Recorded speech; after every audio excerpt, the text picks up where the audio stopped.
Dans cette maison, loin du tumulte, je me suis posé pour faire ce que j'aime le plus au monde, des rencontres. Pour découvrir des itinéraires inspirants. Mon frère jumeau, c'est un phare, c'est une épaule sur laquelle je peux m'appuyer tout le temps. Les points importants, les grosses galères qui nous sont arrivées, on les a vécues, mais on les a vécues à deux. C'est pas toujours facile non plus. Ça peut être difficile d'avoir un miroir constamment devant soi. Il y a des jours, elle me dit, tu as une sale gueule, et je dis, bah oui, toi aussi. Nos invités sont la preuve qu'un espoir est toujours permis. Chacun à leur manière, ils ont surmonté les obstacles de la vie. Comment? C'est justement ce qu'ils ont décidé de partager avec nous. Plutôt qu'on rit, qu'on se moque en disant ils sont toujours ensemble, regarde, on s'est dit on va en faire une force. On s'est préparés toutes les deux à ce qu'il y ait cette séparation, mais c'est pas une séparation totale. Elle peut me demander ce qu'elle veut, je ferai tout pour Thérèse. Une occasion pour chacun d'entre nous de partager mille et une vies.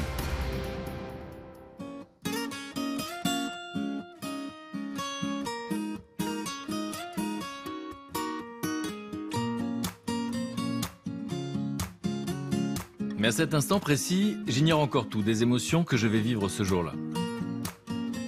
Bonjour, merci d'être au rendez-vous. Qui parmi nous n'a jamais rêvé d'avoir un frère jumeau ou une sœur jumelle, de se sentir compris, de n'être jamais seul face à la vie? Alors plusieurs questions se posent, parce qu'avoir un alter ego, ça n'est pas toujours si facile. Comment construire sa propre identité quand on fait partie d'un duo fusionnel? Quel équilibre trouver entre sa vie de famille, sa vie privée et sa vie de jumeau? C'est ce dont nous allons parler avec mes invités aujourd'hui. Ils ont, vous allez le voir, un avis très intéressant sur la question et beaucoup de caractère, d'après ce qu'on m'a dit. Je vous propose de les rencontrer ensemble tout de suite. Bonjour. Bonjour. Enchanté, Frédéric. Thérèse. Thérèse, Claudine. Donc, enchanté, je vous laisse mettre votre manteau sur le porte-manteau. Bonjour Samira, merci d'être là. Bonjour Frédéric. Bonjour Frédéric. Vous parlez en même temps, peut-être exprès. Ah non. Bon, il y en a un des deux qui est Christophe. Oui. Alors, qui est Christophe? Christophe. Bertrand. Enchanté, Bertrand. Je vous laisse poser vos affaires. Merci. Merci d'être là Merci à vous de nous avoir invités. pour parler d'un sujet qui vous concerne et Ah oui. qui nous fascine depuis quoi? Depuis la nuit des temps? Vous nous fascinez depuis la nuit des temps aussi? Oui, je sais pas. Venez dans le salon.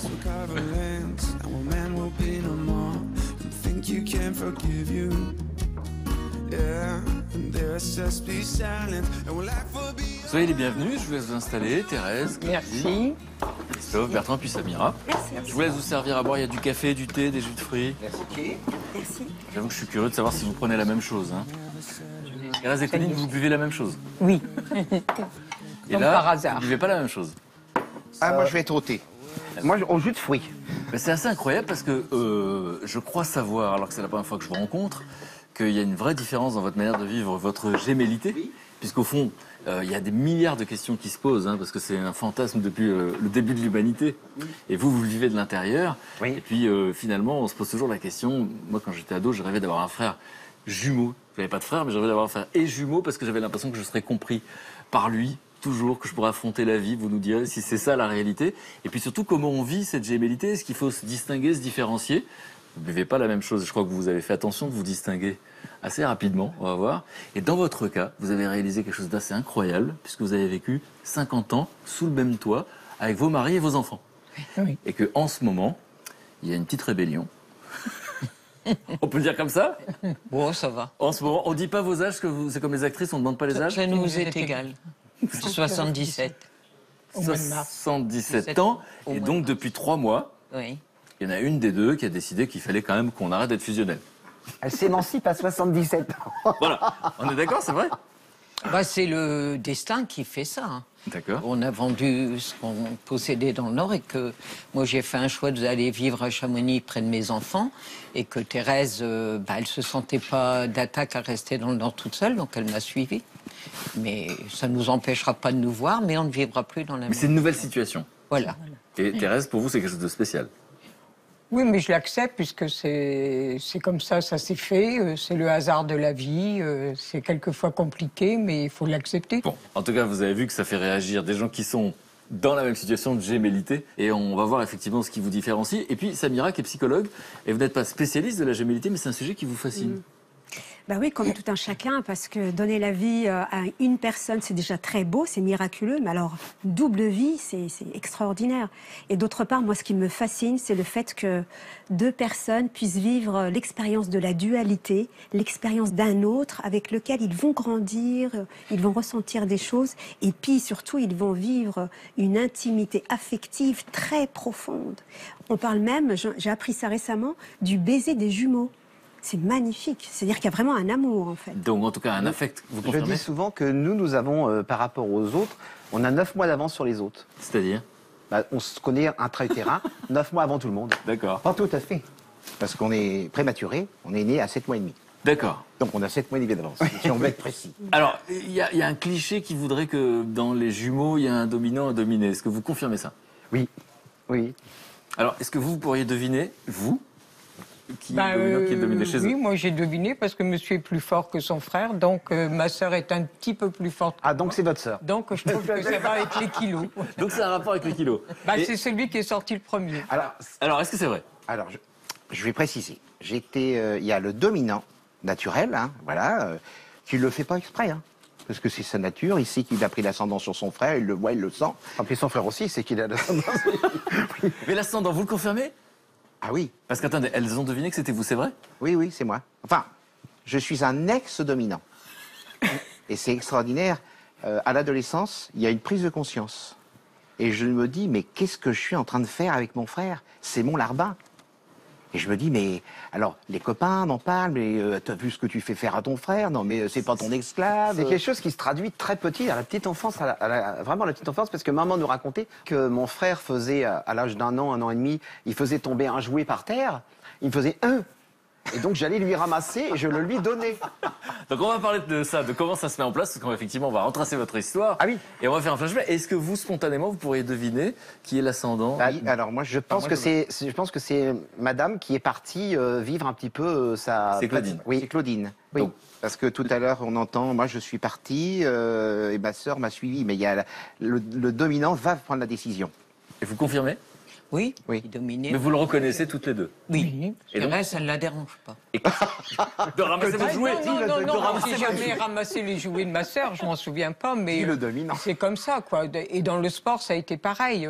Si Claudine, elle était deuxième et moi première, elle ne m'en voulait pas. Et si c'était le contraire, on s'en voulait pas non plus. Parce que vous parlez de sport, ce qui est extraordinaire, c'est que ces dames sont championnes du monde de triathlon. Dans la catégorie des vétérans. Mais il ne faut pas minimiser. Bravo. C'est pas pareil. Bah, ça s'applaudit, c'est formidable. Et donc ça veut dire que vous avez des passions communes. Oui.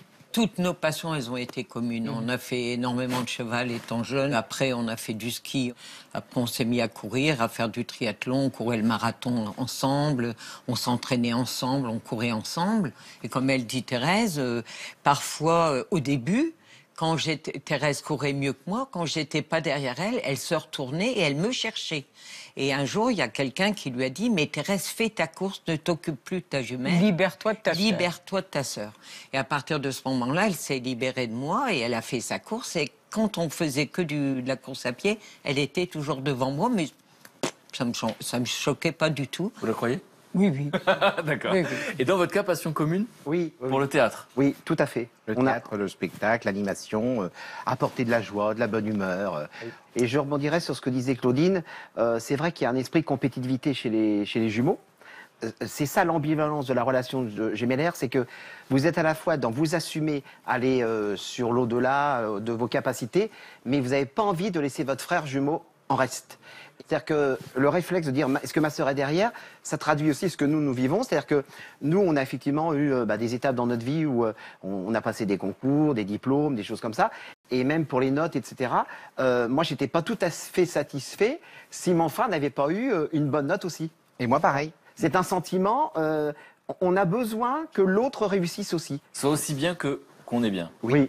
Et vous allez nous parler effectivement de la manière dont vous vivez, le fait Oui. qu'on vous confond parfois. Ah oui, oui, oui. Il y a des anecdotes, Hein, évidemment. Quand donc on vous est- nous raconterez tout ça, et puis vous nous raconterez si vous en avez joué, évidemment. Oui. Alors on va faire un flashback pour savoir un peu dans l'enfance comment vous découvrez qu'il y a un autre, comme disait Samira, il y a quelqu'un d'autre quand même dans votre vie tout de suite. Donc vous naissez, puisque vous avez donné votre âge, en 1940, et donc dans une fratrie de 6 enfants. Vous êtes à quelle place dans la Nous, famille on a Troisième et quatrième. Oui, on a deux sœurs, et après c'est nous, Nous, et après on a c'est deux deux frères. frères. D'accord. Et donc, dans la toute petite enfance, la maman décide de vous habiller de la même manière ou différemment? Non, c'est justement le problème. Sa c'est grande qu'elle, fierté, c'est de nous habiller pareil. oui, elle nous a toujours mis, toujours être ensemble, s'habiller pareil, et elle aimait bien de se mettre en retrait, d'écouter les réflexions des gens. Ah, t'as vu les petites jumelles? Bon, on était déjà blondes et mignonnes à l'époque. Enfin, on était plus mignonnes à l'époque. Mais, les gens se retournaient sur nous et tout. Et maman, c'était sa grande fierté, c'était voilà, c'était comme ça. Bon, vous avez dit c'est le problème. Parce que vous dire tout démarre là, cette fusion? Ben oui, je pense que maman, elle l'a cultivée, cette fusion qu'on a eue toutes les deux. Et vous, dans vos souvenirs, parce qu'il paraît que nos premiers souvenirs, c'est quoi, Samira? 3-4 ans? Oui, 4 ans, nous, c'est la fin de la guerre. Et donc, vous avez ce souvenir de cet autre qui est là. Bon, on n'a qu'une vie, hein, donc on n'a pas d'élément de comparaison, mais pour vous, c'est naturel aussi d'avoir quelqu'un d'autre qui vous ressemble Ben oui. et qui est habillé pareil. Ah oui. Et c'est une sorte de miroir? Oui, c'est un miroir. Mais Exactement. un miroir qu'on ne réfléchit pas quand on est enfant, et qu'avec l'âge, on s'aperçoit que parfois, ben, ça peut être difficile d'avoir un miroir constamment Permanent. devant soi. Parce que si vous preniez avec une glace tout le temps devant vous, il y a des jours où vous avez bonne mine, pas bonne mine. Oh là là. Il y a des jours, elle me dit, t'as une sale gueule, et je dis, bah oui, toi aussi.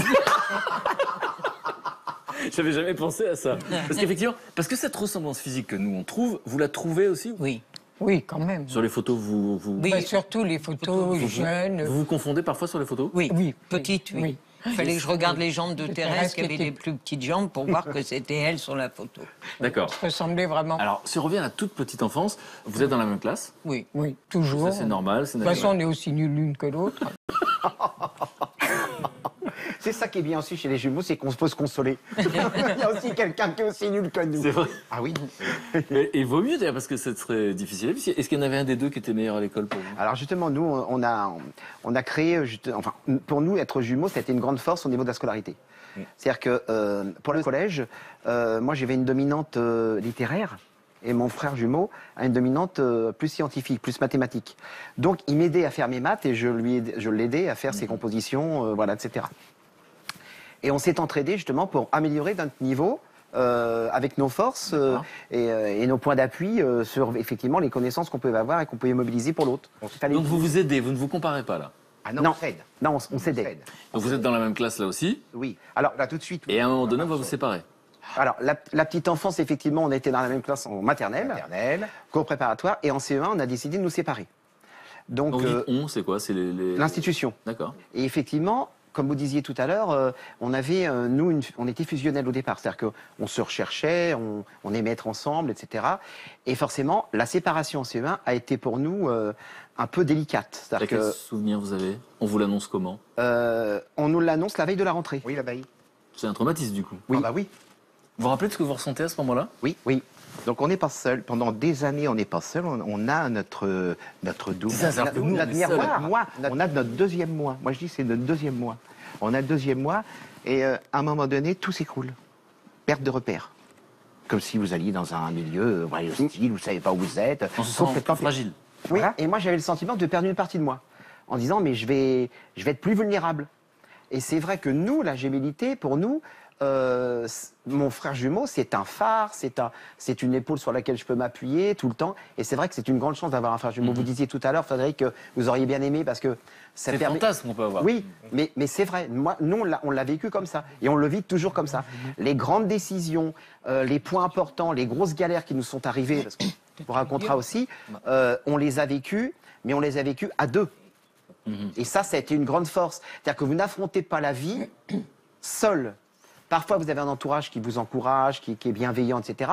Mais avoir un frère jumeau ou une sœur jumelle, c'est une chose en plus qui vous arrive. Pour nous, c'était une chance supplémentaire. Alors, vous êtes d'accord avec ça? Oh ben oui, bien sûr. Mais bon, moi je dis, c'est pas toujours facile non plus. Alors, c'est de ça qu'on va parler. À l'école, comment ça se passe? C'est-à-dire que vous êtes assise à côté ou pas spécialement dans la classe? Alors là, je me souviens. Je sais qu'au pensionnat, on était dans des dortoirs communs et que nos deux lits étaient côte à côte et que la nuit, on se parlait ou quelquefois, on allait se rejoindre. Et les religieuses qui avaient l'esprit mal tourné, elles nous prenaient pour des vicieuses. Elle disait... C'était le mot utilisé à l'époque. Oui. Voilà, elle nous disait qu'on était vicieuse parce qu'on se rejoignait et on avait besoin de ce contact-là parce qu'on n'était pas vraiment épanouis à être chez les religieuses. Et quand on vous sépare d'ailleurs, ça se sent dans les résultats scolaires? Oui, bien sûr. Ah oui, oui, c'est une catastrophe. C'est-à-dire? Bah, la chute des résultats. Déjà, quand Donc, vous êtes scolaire, vous êtes enfant, vous avez besoin d'un environnement sécurisant pour justement évoluer, apprendre. Et là, on nous avait enlevé cette relation privilégiée, cette relation affective qui nous a quelque part sclérosé l'apprentissage. Bertrand l'a très bien exprimé tout à l'heure en disant, moi j'avais besoin d'une épaule, de mon frère, j'étais le dominant, mais moi aussi dominant, je ne vous l'ai pas dit, j'insiste, moi dominant aussi, même si je ne le montrais pas ouvertement, j'avais aussi besoin d'une épaule et d'un soutien que j'avais aussi avec mon frère. Hein, et c'est quelque chose qui est ancré en nous.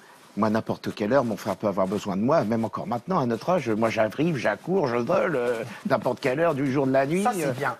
Ah oui, ça c'est... C'est vrai, ça fait envie Ça, quand c'est on bien. l'entend. C'est bien. Samir, une réaction sur ce qu'on vient d'entendre, parce qu'on parle de cette petite enfance. Alors, en fait, d'abord, il y a plusieurs étapes que ne vivent pas les enfants uniques. Les jumeaux vont vivre la fusion gémellaire qui démarre de la naissance à 2 ans, où là, les parents, en fait, vont avoir une réponse unique à la demande, en fait, des jumeaux. C'est-à-dire, il y en a un qui pleure, eh bien, je le prends et je prends l'autre. Il y en a un qui a faim, je donne le biberon à l'un et je donne le biberon à l'autre. Donc, il n'y a pas de distinction, pas de différenciation. Et en même temps, c'est très important parce que le jumeau ne se sent pas complet quand il n'y a pas l'autre. Donc, c'est très sécurisant, même pour après, pour l'autonomisation qui va venir par la suite. Ensuite, à partir de 6-7 ans, ils vont vivre ce qu'on appelle la phase de complémentarité. C'est en fait, c'est la première phase d'autonomie. Et là, les parents vont chercher à les distinguer par des caractéristiques propres. Et en même temps, la maturation va se faire en décalé. C'est-à-dire, quand il y en a un qui va solliciter le parent pour quelque chose, l'autre va être en spectateur. Donc, voilà, ça va bouger comme ça. Et du coup, on va voir ce qu'on appelle un dominant-dominé. Mais c'est pas tout à fait ce que l'on croit. C'est-à-dire qu'il y a une intelligence, en fait, en eux, qui dit que, bah, lui, il sait faire ça, bah, je vais le suivre. Mais normalement, à un moment donné, il y en a un qui va prendre la main. L'ascendant sur autre chose. Il va dire, bah, moi, je sais aller à l'extérieur et bah, toi, tu vas me suivre. Enfin, ça se fait... Chacun sait ce qu'il a à faire, en fait. Donc, quand ça se fait de manière comme ça, souple, bah, ça marche bien. Mais quand il y a juste un dominant qui le reste tout le temps, là, ça peut être étouffant. D'autre part, il y a ce qu'on appelle l'autosuffisance. L'autosuffisance, c'est quoi? Bah, l'autre me comble tellement, il me donne tout, l'entraide, la compréhension mutuelle, il me soutient, il se préoccupe de moi quand j'ai pas assez, etc. Donc c'est génial. Pourquoi je vais aller vers les autres? Vers l'autre et se faire des amis. Donc la maturation parler, affective et cognitive peut demander du temps. Là, il y a une étape supplémentaire que ne vivent pas les enfants uniques. En fait. Alors c'est une question qu'on a envie de vous poser. D'abord, c'est la question de est-ce qu'on est, est-ce qu'on est Bertrand et Christophe quand on est à l'école ou est-ce qu'on est les jumeaux? Alors, on est les jumeaux au départ. Oui. Et on nous appelle aussi à la deuxième personne du pluriel. Vous. C'est pas toi, c'est vous. Nous, on a eu dans notre vie, dans notre petite enfance, on a eu deux étapes qui nous ont construits en tant que jumeaux fusionnels au départ. C'est que notre maman ne pouvait pas avoir d'enfants. En fait, elle pouvait avoir des enfants, mais elle faisait des fausses couches. Et donc, à un moment donné, c'était trop de stress, trop d'espoir qui s'assombrissait sans arrêt. Elle a dit, bon, bah, c'est fini, on va faire une croix sur le fait d'avoir des enfants naturels et on va permettre effectivement l'adoption. Et à ce moment-là, maman voit un article dans la presse qui vante un nouveau traitement qui vient des USA pour justement les femmes qui faisaient des grossesses extra-utérines, des grossesses compliquées, etc. Et maman décide de contacter, de voir un peu, consulter. C'était le dernier espoir. Maman avait 40 ans à ce moment-là. Donc, vous imaginez bien que nous sommes arrivés, attendus. Les rois du monde. Attendus depuis 20 ans, des jumeaux en plus. Donc là, ça a été, en plus d'une spécificité, on était très attendus et on était les jumeaux. Les jumeaux. Donc comme une divinité, vous voulez dire? Oui, oui. C'est les jumeaux qui sont arrivés, quoi. Oui, oui. Et à l'école, effectivement, les jumeaux, c'était toujours les jumeaux. Tiens, on va voir les jumeaux, les jumeaux. Alors, Ou les Dupont-Dupont. oui, les Dupont-Dupont, les surnoms qui faisaient référence effectivement à des jumeaux. Et donc c'est rigolo ou c'est agaçant? Alors, justement, plutôt qu'on rit, qu'on se moque en disant ils sont toujours ensemble, regarde, on s'est dit on va en faire une force. Voilà. Vous l'avez dit, vous l'avez formulé? Oui, oui. À 10 ans, nous étions très timides parce qu'effectivement, bon, comme vous disiez tout à l'heure justement, les jumeaux peuvent vivre un peu en autarcie, donc vont pas forcément tout de suite spontanément vers les autres. Et donc on s'est dit comment on va faire pour assumer un petit peu nos... Et on s'est dit bon, qu'est-ce qu'on va faire pour en tirer parti? Comment on va faire? Et c'est un professeur en 6e, Oui. Monsieur Perrin, qu'on n'oubliera jamais, et qui nous a dit, mais tous les deux, vous avez un potentiel voilà, pour communiquer, pour faire rire, etc. Moi, je vous propose de faire du théâtre et de jouer à la fin les Fourbeurs de Scapin, à la fin de l'année, devant les 600 personnes du collège, en théâtre. Et alors là, je vous dis pas, là, c'est quelque chose qui nous a dit, mais nous, être en autarcie, nous trouver sur une scène devant les autres. Donc c'est à ce moment-là qu'on a dit, bah tiens, on va essayer. On a mis le doigt dans le spectacle à ce moment-là. Et là, on a vu notre pouvoir, notre potentiel. Et les gens étaient, mais... On voyait Et là, on allait vers les autres. Des profs qui étaient très sérieux, ça riait pas en classe. Hein. Et là, ce jour-là, les rires, le proviseur, le prof principal, notre prof d'anglais, mais rire aux éclats. Et là, on s'est dit, mais il se passe quelque chose. Donc il y a une charge émotionnelle très forte, là, on provoquée se de dit, la joie. Oui. Et du coup, c'est là que vous vous mettez à donner et à aller vers les autres. Exactement, voilà. Et non, justement, parce qu'on va revenir effectivement à savoir si vous avez joué de cette ressemblance. Oui. Dans votre cas, donc la question de on est avec quelqu'un, il y a de l'affect, je peux compter sur cette personne, j'ai pas besoin d'aller chercher ailleurs. Est-ce que vous aviez cette sensation-là? C'est-à-dire que je pense que même au niveau de nos frères et sœurs, on était 6 enfants. Je pense qu'ils ont ressenti qu'on faisait un petit clan toutes les deux et qu'on se désintéressait un peu d'eux. Je pense que c'est ça. Et puis d'un autre côté, on n'avait pas besoin trop d'amies féminines. On recherchait plutôt la compagnie des garçons que des filles parce que toutes les deux on suffisaient, quoi. Et alors, cette complicité, parce que moi je me rappelle des Valérie et Florence, c'était des adolescentes quand on était adolescent, et j'étais assez fasciné parce que je les voyais toujours se faire des signes. Mais il y a une complicité comme ça, Oui. au-delà de ce qu'on peut imaginer? Mais c'est-à-dire qu'il y a quelquefois juste le fait de se regarder. Quand il y avait les téléphones où on faisait les numéros et que mon mari il jouait au football à Sochaux, que ma sœur était restée dans le Nord, je décrochais le téléphone et c'est elle qui était au bout du fil. Je n'avais pas encore fait le numéro, on s'appelait exactement au même moment. Et quelquefois on se regarde et on pense la même chose en même temps, on se le dit après. Un cerveau pour deux. Oui. Et voilà. Alors nous avions un langage, quand nous étions petits. Un langage que personne ne... Oui, ne comprenez. Oui, quand on ne voulait pas être compris par les parents, Parce qu'on parle justement de faire bloc, on a fait... Mais quand on est tous les deux, peu importe qu'il y ait 10 personnes, 100 personnes, 200 personnes autour de nous, on n'en a rien à faire. On est dans notre truc à nous, dans notre bulle. Et c'est ça qui est...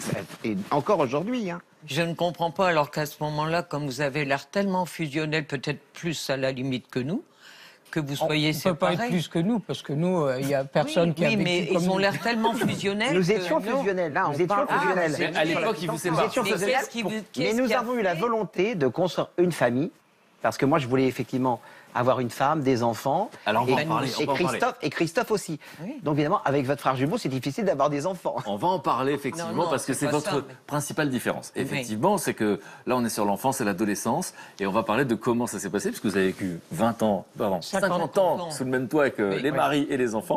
50 ans, mais plus que ça, 76 ans. Non, mais avec les maris. Ah oui, avec les maris, On mais les a pas depuis eu à qu'on la naissance. Depuis 76 non, mais ans. depuis qu'on est Ah, vous né, étiez on pas vit à ensemble. gosse. Depuis qu'on est né, toutes les minutes de notre vie, on Oui, on les a les a vécues passées ensemble. C'est fort comme phrase. Enfin, on faut remarquer aussi et dire que nous, on a eu des maris exceptionnels. Alors, on va en parler. On va en revenir après. Non, Non, non. non, non, on va en parler. Non, effectivement, parce c'est qu'eux, fascinant. ils se sont séparés à cause des femmes, mais nous, on ne s'est pas séparés à cause Ah, des ils n'ont hommes. pas dit à cause. Non, justement. Ah, non. Alors juste avant qu'on parle effectivement de ce qui vous a Ah, non, non, différencié et de cette vie en commun ou pas en commun, parce que c'était une volonté, c'est ça qui est très intéressant, votre échange est très intéressant, c'est juste sur la question de ce qu'on joue des ressemblances. Parce que alors là aussi, comme je disais, on a tous le fantasme d'avoir un frère jumeau pour pouvoir compter dessus, affectivement, et puis ensuite pouvoir s'amuser de ça dans la vie, passer l'un pour l'autre. Ça vous est arrivé à quel âge? Oh, bah, on a commencé, nous, à jouer à ça petit. Hein. Hein, oui, on n'a pas... Oui, On faisait parents, des... déjà Oui, bien sûr. C'est pas moi, c'est lui. on est dans C'est les... pas lui, c'est moi. On est Les dans parents ne pouvaient l'éducation, pas se tromper. Ah bah non. on est dans Maman les- se trompait. Ah bon Quand on Ma était dans mère, le couloir de dos, elle nous appelait Oh non, maman, Même de voix, sans nous voir, elle nous reconnaissait. de dos, de loin, elle nous reconnaissait. Ah non, maman. Pourtant, on a la même voix, tout le monde nous le dit. Non, pas exactement. Donc, on parle de l'éducation, enfin, dans l'enfance avec les parents, c'est que lorsqu'il y avait une bêtise de fait à la maison, un vase cassé, bon, les parents arrivent, oh là là, qu'est-ce qui a cassé ça? Bertrand, Christophe, venez là, il y a eu quelque chose, vous avez chahuté, lequel des deux? Bah, tous les C'est deux. pas moi. Alors c'est toi Bertrand? Ah non, c'est pas moi. C'est pas moi. c'est pas moi. Et ça a duré des heures et des heures. Donc on était punis tous les deux en même temps. Et vous, votre réflexe, c'était de dire c'est nous deux. Oui, nous, on disait, bah, on a joué, on s'associait toutes les deux, quoi. Ah ça. Et donc, est-ce que vous avez joué de votre ressemblance? Oh, quelquefois, bon, on avait... Si, parce que tu te souviens, quand on a joué avec notre identité plusieurs fois, on a usurpé notre identité C'est-à-dire plusieurs fois. C'est-à-dire qu'un jour, on va dans un casino au bord de la mer, et Thérèse, elle avait pas de papier. Moi, j'avais ma carte d'identité et mon passeport. Mais comme à l'entrée, il fallait donner son identité, je lui dis, bah, va au guichet plus loin, et moi, je vais aller là. Et on va rentrer comme ça. Donc ça marche très bien, on rentre toutes les deux. Puis on commence à jouer à la table de jeu. Et à un moment donné, il y a un responsable qui arrive, il dit, il y en a une des deux qui nous a usurpé l'identité. On a les mêmes papiers. Laquelle des deux? Alors on dit en rigolant, bah, vous avez qu'à trouver. Et il dit, écoutez, madame, si vous le prenez comme ça, on appelle la police. Et donc on a dit, bah, vous cassez pas la tête, c'est pas une qui va sortir, on sortira toutes les deux. D'accord. Et après, Thérèse, elle a passé son permis moto. Et comme moi, je l'ai raté, j'ai dit on aura un permis pour deux. Donc on avait un permis pour deux. Voilà. Et aussi, quelquefois, quand on avait un PV, on donnait le permis de conduire si on ne l'avait pas, celui de sa sœur. C'est pour que les points soient divisés en deux sur les permis. Oh là là là là. Et donc, en ce qui c'est vous- bien. Alors nous, on a... D'avoir votre réaction. on a- voilà. Ah bah, oui, on- ça nous parle. Ça nous parle beaucoup parce qu'on en a profité. Moi, mon frère m'a remplacé sur mon lieu de travail. Et moi, j'ai remplacé Bertrand sur son lieu de travail. Mais juste pour jouer 1 heure ou pour de vrai sur Non, non, le non, job? non. Pour jouer 1 heure, pour D'accord. voir un peu... Et les collègues dont Alors, bien sûr que non. Et là, j'ai souvenir, j'appelle mon frère, j'écoute, voilà, je suis à mon poste de travail, tu viens le matin, je l'appelle, tu t'habilles comme ça, tu viens à 16h30, tu me remplaces à mon bureau. À l'époque, j'étais caissier, donc j'ai fait des études de comptabilité, j'étais caissier. La caisse était fermée quand même à 16h30, voilà, la caisse était fermée. Tu me remplaces, tu me prends mon poste. Alors, dans le couloir, je viens le chercher, paf, je le mets à ma place, et moi, je m'efface. Il me donne son badge, Voilà. il me donne tout. Voilà. Il se met en situation de travail, il farfouille, bon, voilà. Et là, C'est ça votre boulot? Oui, oui, oui. Et là, ce qui est incroyable, c'est que vous arrivez, vous, jumeaux, dans un environnement que vous ne connaissez pas et vous avez l'impression d'être l'homme invisible parce que tout le monde vous connaît. Puis à un moment donné, il m'avait dit, bon ben voilà, tu calcules tous les chèques de la journée, etc. Et donc je calcule avec une machine. Hein. Ça. Et il m'appelle au téléphone. Oui, oui. J'entends... Et allô? Il me dit, c'est Christophe. Oui, alors tu vas te retourner, tu vas dire à la chef, j'ai une erreur dans ma caisse. Alors je dis, oh oui, oui, merci, au revoir monsieur. Oh non, non Liliane, j'ai une erreur dans ma caisse. Ah, dis de combien? Elle se dérange, elle regarde, elle me dit de combien? Elle raconte, bah j'ai un petit, tiens, ça t'apprendra à me faire déranger pour rien. Et moi, je suis sorti à ce moment-là. Et alors il sort avec ses collègues, et là, oh là là, excusez-moi, Mais la sensation intérieure, parce que ça, vous le vivez dans la rue tout le temps. Oui, alors moi j'ai une anecdote, hein. La personne s'approche. Salut Bertrand, ça va? Je dis, excusez-moi, je ne suis pas Bertrand, je suis le jumeau, je suis Christophe. Et là, la personne me regarde, tu rigoles. Je t'ai reconnu. Arrête je sais bien que t'as un frère jumeau, arrête d'en jouer. C'est bien toi que je vois Bertrand devant moi. Mais persuadé, hein, à tel point qu'au bout de 5 minutes, je dis, bah oui, je suis Bertrand. Moi, je le savais bien. Parce que sinon, on en va rester des heures. La sensation, c'est quoi? D'avoir quelqu'un qui vous C'est bizarre. semble vous connaître et que vous ne connaissez pas. Bah, c'est bizarre.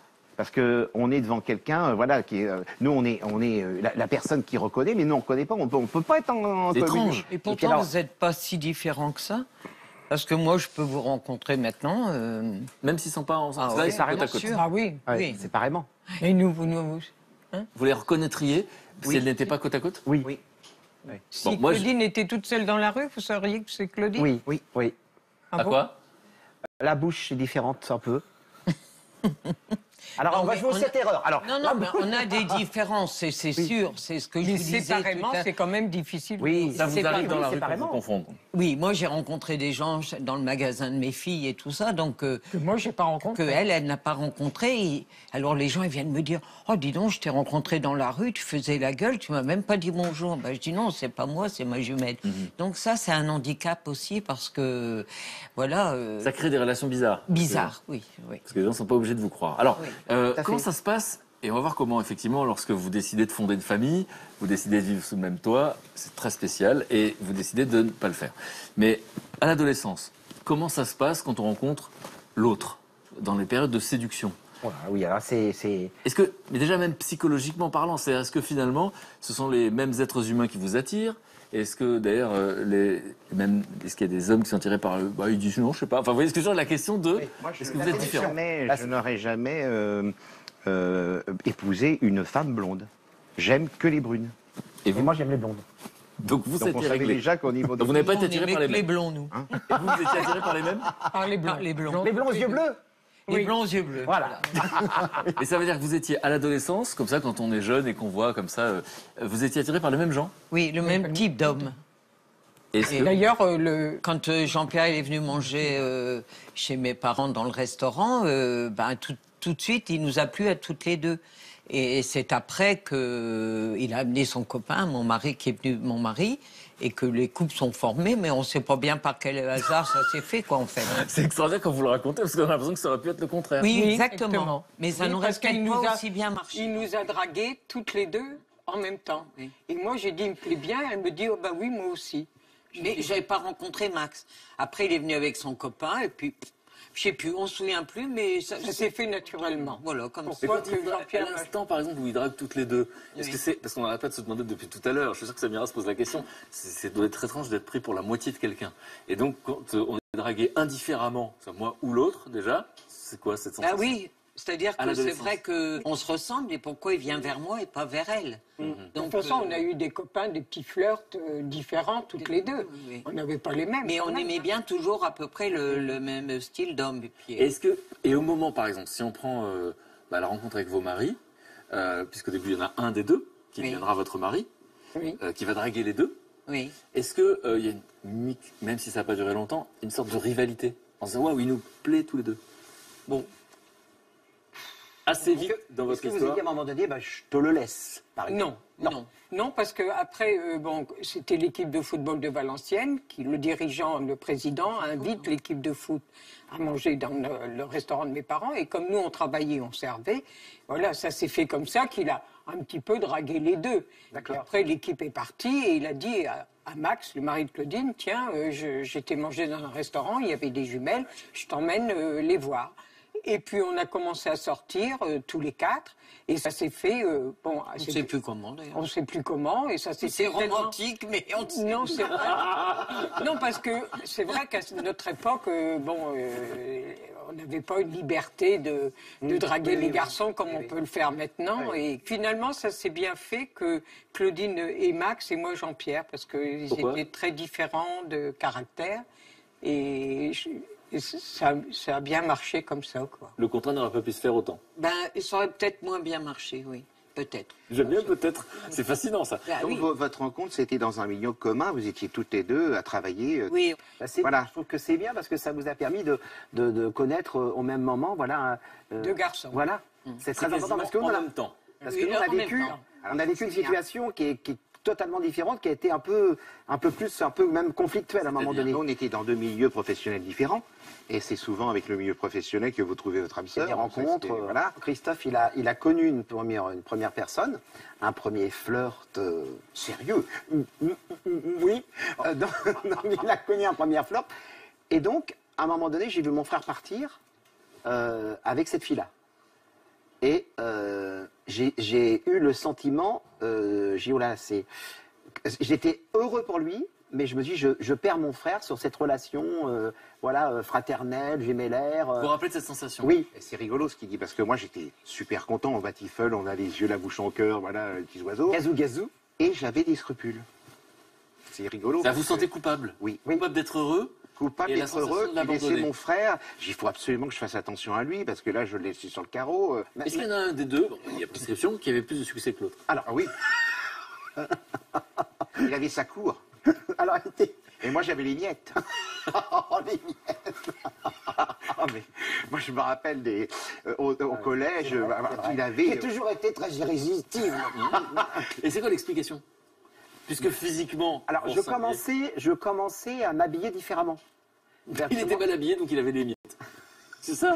Je faisais attention à mon apparence, vous savez, 11 ans, 12 ans, voilà. Et donc, maman nous a dit, bah, de toute façon, vous choisissez les vêtements que vous voulez. Parce que Tout petit, les parents nous habillaient pareil. Tout petit, ça a été un peu le folklore. Alors, on les habille pareil, c'est du jubon, c'est formidable. Puis après, maman a bien vu que, surtout que les on psychologues. voulait prendre notre identité. Oui. Et moi, je ne voulais pas forcément avoir les mêmes affaires que mon frère. Je voulais Donc vous distinguez, vous choisissez des vêtements. Des vêtements mais un peu plus... Ce qui est intéressant, c'est parce que là, je m'interroge effectivement sur la dimension psychologique. Oui. Il y en a un qui a plus de succès que l'autre. C'est assez fascinant puisque vous ressemblez physiquement. Donc on pourrait supposer que vous séduisez de la même manière. Et donc qu'est-ce qui va se jouer finalement? Qu'est-ce qui fait que vous avez plus de fiancés?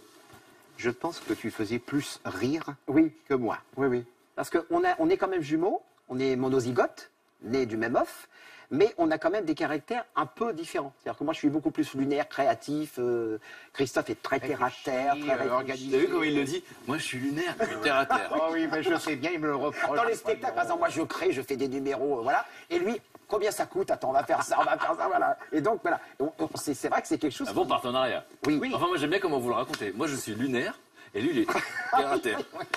Et c'est l'autre côté de terre à terre qui plaisait moins. Je pense moins. Il plaisait beaucoup moins, puisque moi j'avais 20% de ce qu'il avait. Je peux poser une question? Bien sûr. Ah oui. Je voudrais savoir combien de temps vous avez mis entre votre femme que vous avez trouvée et vous, la vôtre. Et Alors, il y a justement. combien d'années de mariage? Et oui, parce que Justement, vous on avez va- plein de fiancés et puis il va rencontrer la femme. Voilà.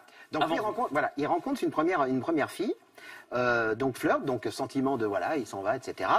Et Donc là, vous le vivez pas très bien Non. et vous en parlez entre vous, par exemple Ou vous le gardez parce que c'est non dit. je le garde parce que je ne voulais pas, je savais qu'il était heureux et que. Vous voulez pas lui gâcher le truc. Voilà. Et maman me disait, mais non, tu sais, ne sois pas malheureux, tu vas aussi trouver quelqu'un, bon.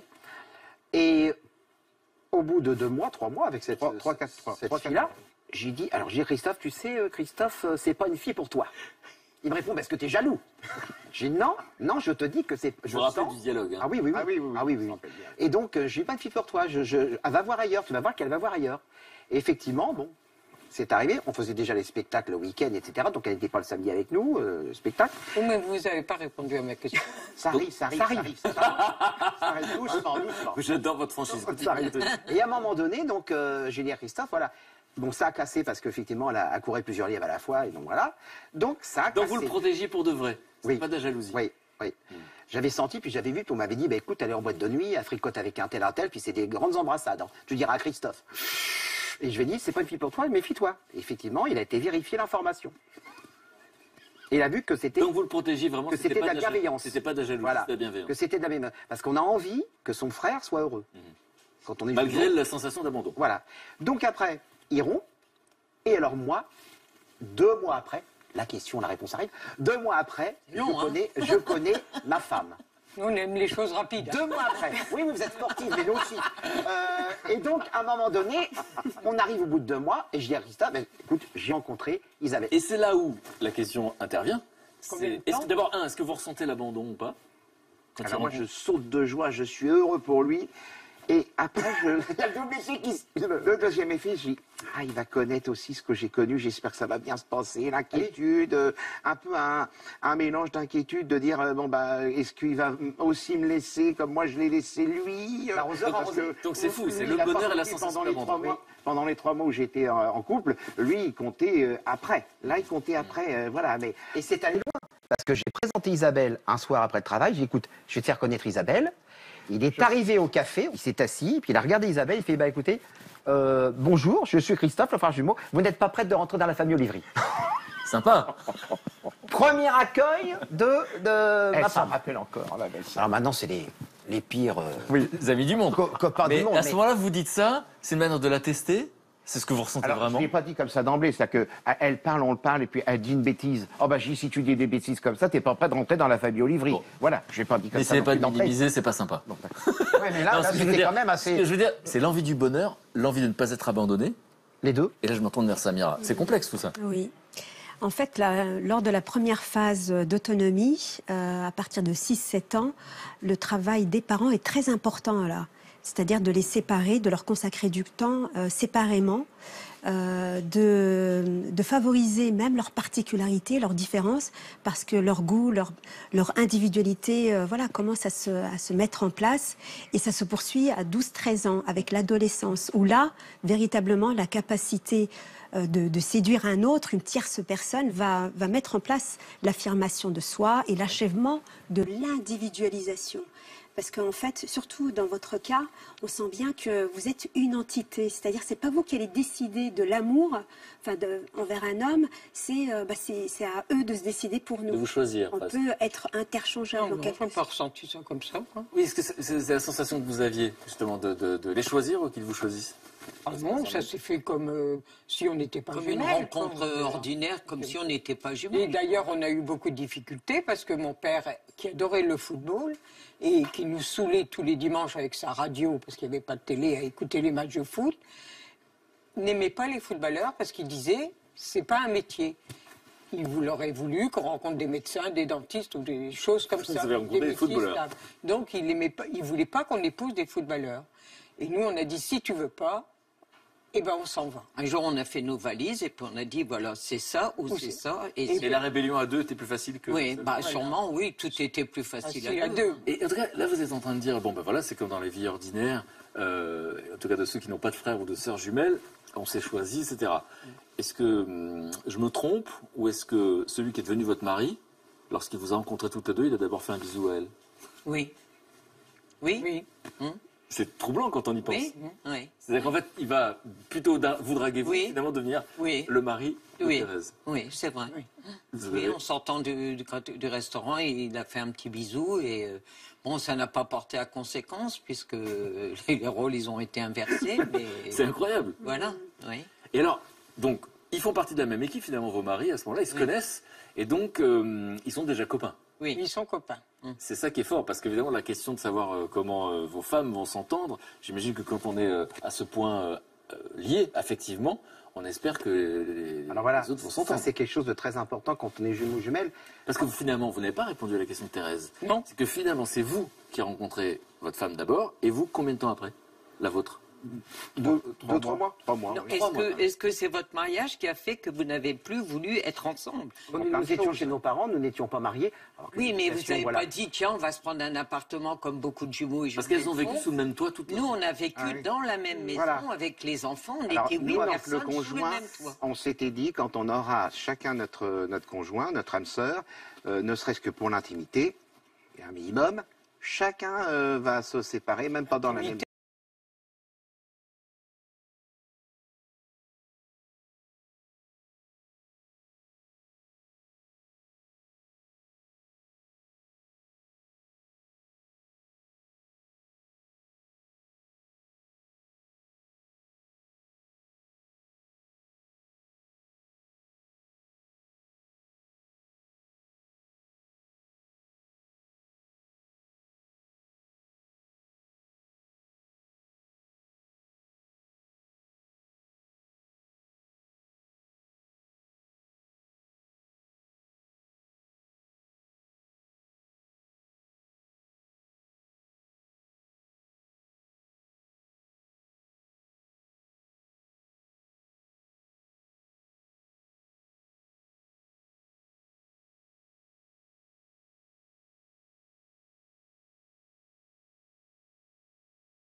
d'avoir cette relation de gémellaire que d'autres personnes ne connaîtront jamais, c'est quelque chose de très fort, mais en gardant chacune votre personnalité, mais aussi vos identités en couple. Est-ce que d'ailleurs ça s'est passé naturellement, ou est-ce que vous vous rappelez chacune de votre côté, si à un moment donné vous avez réussi à vous séparer plus d'une minute, est-ce que vous vous rappelez avoir eu une discussion avec votre mari ou avec votre mari en train de dire ben voilà, j'aimerais que tu acceptes ça, ou alors merci d'accepter ça? Même tout s'est fait. On s'est mariés le même jour, on est parti en voyage de noces à 4. Bon, c'est notre père qui nous a dicté notre avenir, comme d'habitude, mais on a suivi, hein, comme on faisait dans le temps, on écoutait les parents. Il a dit, voilà, il y a un bâtiment derrière, c'est une étape, vous allez en faire un hôtel. Ben, on s'est réunis tous les 4 et voilà, on s'est même pas dit, ça t'embête, toi, de vivre à 4 dans la même maison? Personne ne sait pas. Et vos maris, à un moment donné, vos maris, est-ce qu'ils vous ont dit, mais en tête à tête, écoute, ça serait bien de prendre un peu l'air, voir un peu... Non. C'est jamais arrivé. C'est parce que nous deux, on se dispute souvent. Hein, Non, mais c'est pas là, mais eux qui veulent se séparer. Ben, non, parce qu'on était partis dans une formule où on ne pouvait pas, en fait. On travaillait toutes les deux, on était les moteurs de l'affaire, on faisait tout à deux, les lits, donc on ne pouvait pas se séparer, c'était pas possible. Donc l'activité a été aussi un prétexte pour rester dans cette harmonie. Et c'est vrai, ils ont découvert sûrement la gémellité à travers nous, parce qu'eux, ils étaient en dehors de ça, et tout de suite, ils l'ont compris, mais d'une façon incroyable. Compris et accepté. Et accepté, parce qu'ils nous ont toujours laissé faire ce qu'on voulait au sein de notre couple, si on peut dire ça comme ça. Donc des maris compréhensifs, c'est ça que vous dites. Voilà. Et qui s'entendent bien. Oui. Et d'ailleurs, quand on connaît si bien quelqu'un, vous disiez on peut se chamailler, ou on chamaille souvent. C'est votre cas ou pas? Alors on chamaille pour des... des choses banales. Oui, voilà. Voilà. Mais bon, on chamaille, mais après on trouve un terrain d'entente. C'est-à-dire qu'on chamaille, mais ça dure jamais longtemps. Quoi. On n'est pas rancunière, cette harmonie revient tout de suite. Oui, vous savez que nous, il y a des fois, on se mettait des baffes à la maison. On chamaillait comme deux gamines. Il y a des fois, les maris disaient, mais vous avez quel âge? Parce que on voulait... Assire notre... Tu veux toujours avoir raison. Voilà. Je suis un peu chiante pour ça. Oui. Alors, on en a parlé tout à l'heure quand on s'est rencontrés. Après cette fusion si particulière dans votre histoire, la vie a voulu que vous décidiez de vous rapprocher de vos filles qui sont à Chamonix, c'est ça? Oui. Et vous êtes parti du nord de la France. Oui. Et du coup, pour la première fois depuis 76 ans, vous allez vous séparer. Ben non, parce que déjà, quand on a mis la maison en vente dans le Nord, ça a quand même duré quelques mois, donc on s'y était préparé. J'avais dit à Thérèse, tu sais, ça va être compliqué, parce que nous, ici, on vit dans un espace très grand. Chacun peut avoir son petit coin télé ou n'importe. On n'est pas tassés les uns sur les autres. On avait une maison de 500 mètres carrés, on pouvait être bien, quoi. Et je lui avais dit, tu sais, après, quand on va vivre à Chamonix, moi, je peux pas t'imposer à ma fille ou avec qui je loue l'appartement. Je peux pas dire à ma fille, allez, je t'impose ma jumelle, parce que je pense que parfois, elles ont dû dire, maman, elle est saoulante, elle est toujours avec sa jumelle, quoi. Je pense que elles vous dites, je pense, elles vous l'ont jamais dit?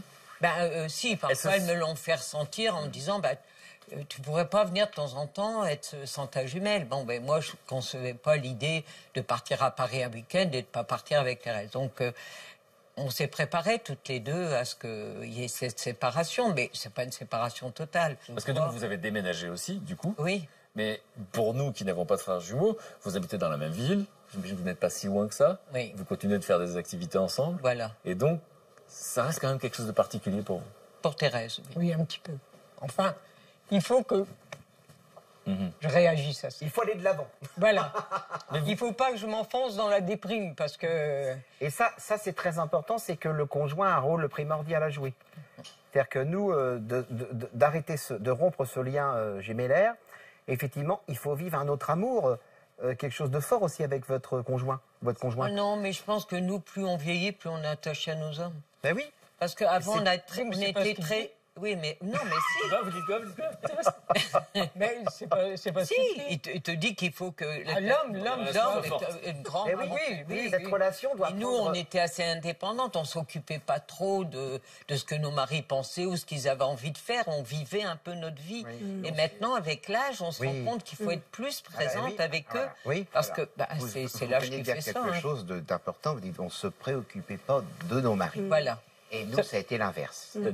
C'est-à-dire que quand on a connu chacun nos conjoints, Moi, j'ai posé la question à ma femme. Est-ce que tu penses que pourrait, par exemple, envisager une activité ou une maison commune? Elle me dit non. Ah, vous avez posé la question? Oui, je préférais avoir mon intimité. Je lui dis, t'as raison, on va chacun avoir notre intimité, c'est bien. Et on ne regrette pas du tout.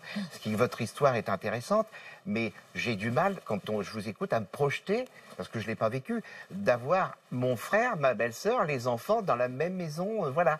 Je n'arrive pas à me projeter. Vous avez vécu autre chose. Dans ce que vous toujours racontez. été très bien. Et Parce vous que savez, bon, je on suis a partie, fait la- je suis partie 3 ans parce que comme mon mari étant footballeur professionnel à Valenciennes, il a joué 10 ans à Valenciennes, puis après d'autres clubs se sont intéressés à lui. Déjà, je devais partir à Angers et puis j'ai dit non. Et après, j'ai dit, je vais quand même pas briser la carrière de mon mari pour pas quitter ma sœur jumelle. Oui. Donc, quand Sochaux l'a demandé, j'ai dit à Claudine, elle m'a dit, écoute, il faut que tu fasses ça pour Jean-Pierre. Va à Sochaux, de toute façon, c'est pas très loin. Donc, je suis partie à Sochaux 2 ans. Et Claudine venait souvent me voir. Et après, il est parti à Toulouse 1 an. Et après, on est rentré dans le Nord et on s'est retrouvés. Donc vous l'avez suivi à Toulouse. Voilà. Et comment vous Après, on est expliquez rentré dans le Nord. Comment vous expliquez que cette nouvelle séparation soit si difficile alors que vous Parce l'aviez que déjà je suis vécue? plus âgée, que je vois pas les choses de la même façon. Quand on est jeune, on est un peu Jean-Fautiste.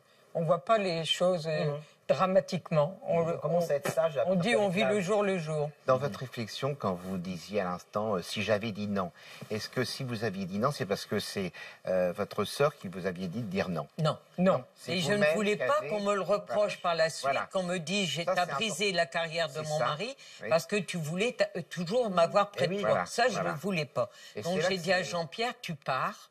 Et Voilà. le temps qu'il faudra, mais tu pars, tu vas signer dans un club. D'ailleurs, à l'époque, Donc Jean-Pierre, il c'est votre était en beau-frère. pourparlers Oui. avec Lille. Je lui Voilà. dis même, demande encore plus que ça vaille le coup que tu t'en ailles. Oui. Et Du coup, donc, il a demandé plus. Il a demandé plus Et qu'il vous n'a avez eu. touché des royalties? Non, j'ai rien touché. Si, il m'a payé un voyage. Parce que quand même... voilà, quand Ah si, il m'a payé un petit voyage voilà. en Tunisie. C'était la bonne question. Bah oui, J'aurais pas oui, pensé à bah cette oui, question. oui. Oui. En tant que dominante, vous avez facilité le départ Oui. et l'émancipation de votre sœur. Oui. Et c'est ce que je dis. Et vous toujours l'avez à ressenti Thérèse comment, au vous, début. Thérèse, à ce moment-là? Vous êtes sentie plus... Bah oui, je me suis sentie parce que je l'ai abandonné un peu Voilà, pendant oui. 3 ans dans le travail et Donc tout d'avoir ça. son consentement, ça vous a aidé à prendre Oui. la Voilà, c'est Oui, ça. voilà. Vous ne l'abandonniez pas. Oui, Parce qu'en fait, ce qu'on voit, au fond, à chaque fois, c'est la peur du manque pour vous et la peur de faire souffrir l'autre. Oui, ben oui. Oui. Et ça a l'air presque plus fort. Oui. C'est quelque chose qui ne... C'est ce sentiment de liesse que vous avez quand vous vivez des situations professionnelles, tout va bien. Ce sentiment de liesse et de bonheur, Bah, vous on le- est heureux que quand. voilà, l'autre est vous n'allez heureux. pas l'avoir en entier s'il vous manque manque quelque quelque chose. Moi, parfois, donc, je suis un petit peu dur avec Thérèse parce que je sais qu'elle vit mal cette situation. Oui. Donc, j'essaie de la booster, de pas m'attendrir pour pas qu'elle me prenne trop la main sur. Je lui dis non, c'est comme ça, c'est pas autrement. Mais je sais que mes sentiments n'ont pas changé Ben non. vis-à-vis d'elle et que Et l'idée qu'elle souffre, c'est une souffrance pour vous. voilà. Ah ben oui, c'est ça l'ambivalence. Elle le croit pas toujours, mais Moi, petite pigeonne. Vous la croyez, vous la croyez? Oui, bien Ça sûr. vous fait plaisir de l'entendre? Oui, bien sûr. Oui. non, mais elle le sait, hein, qu'elle peut me demander ce qu'elle veut, je ferai tout pour. Mais il y a des choses là qu'on ne peut plus réaliser. Donc, il faut qu'elle tienne bon. C'est compliqué Il y de a changer plusieurs totalement. changements. De vie à 77 ans, c'est pas anodin non plus. Mais Thérèse, elle sait que je serai toujours près d'elle et qu'on fera toujours notre sport, nos balades ensemble. Il n'y a aucun problème de ce côté-là. Et ça, c'est que même si les sentiments sont pas forcément toujours montrés, on sait qu'il y a un regard, C'était ma question, est-ce qu'on le formule? voilà. On sait Non, Est-ce qu'on qu'il y a a une pudeur extrême? Oui, on le formule pas. Non. Il y a une pudeur Pas tout le extrême. temps. Voilà. Moi, je formule pas, je le formule là tout de suite parce que c'est l'émission qu'il veut, mais je ne dis jamais à Thérèse, je t'aime, non, on En 77 ans, jamais. jamais. On s'embrasse jamais. On s'embrasse jamais, on se Vous câline. lui avez jamais dit je t'aime? Jamais. Tandis que nous, on se l'est dit. Oui.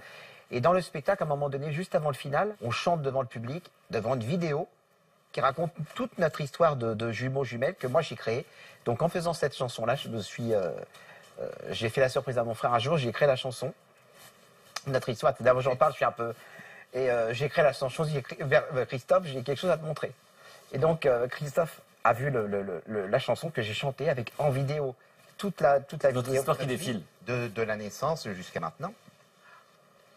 Et j'ai chanté, et Christophe était devant, Il a vu avec les Et vous croyez projecteurs, que les ça effets. intéresse les gens, ça? Eh ben, je vais vous dire. Ah non, mais parce je que vais vous non, dire, mais vous savez, parfois, c'est que je vais vous dire. nous, cette émission-là, je vais vous dire, moi, mes filles, je l'aurais. Si, il y en a une, je lui ai dit, mais l'autre, je l'ai pas dit, parce qu'elle aime pas ce genre d'émission. Elle me Oui. dit, maman, pourquoi tu vas raconter ta vie?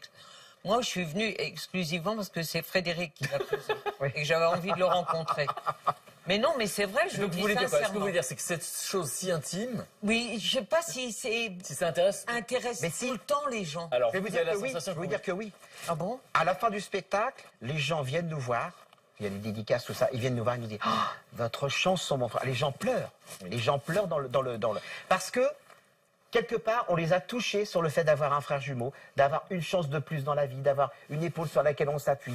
Mais alors, justement, vous parlez finalement de gémellité dans cette chanson. Oui. Vous parlez de fraternité. Oui. Et vous parlez d'amour. Oui. Parce que quand vous étiez émus tous les deux en même temps en parlant, qu'est-ce qui est si émouvant de cette chanson, ce que vous avez créé? L'histoire, notre particularité, l'histoire, ce qui va nous différencier des autres et ce Oui, qui mais va créer. des jumeaux, il y en a plein, des jumeaux et des jumelles qui ont des trucs incroyables à dire.